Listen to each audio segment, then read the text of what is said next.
అందరికీ నమస్కారం.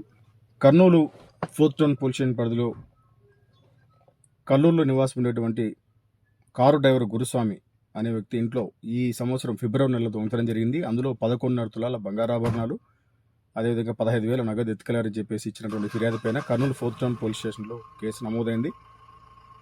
మా ప్రీతం ఎస్పీ గారి యొక్క ఆదేశాల మేరకు మా డిఎస్పీ గారి ఆధ్వర్యంలో మేమంతా ఒక టీమ్గా ఏర్పడి కాల్ డేటాని అనాలిసిస్ చేయడం జరిగింది. అందులో 2 వ్యక్తుల్ని సస్పిషియస్గా గుర్తించడం జరిగింది.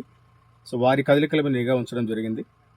అయితే నిన్నటి రోజున వాళ్ళు కర్నూలుకు వస్తున్నటువంటి సమాచారం మేరకు ఇద్దరిని కూడా మిస్టిడ్లీ పరిసర ప్రాంతాల్లో అదుపులో తీసుకోవడం జరిగింది.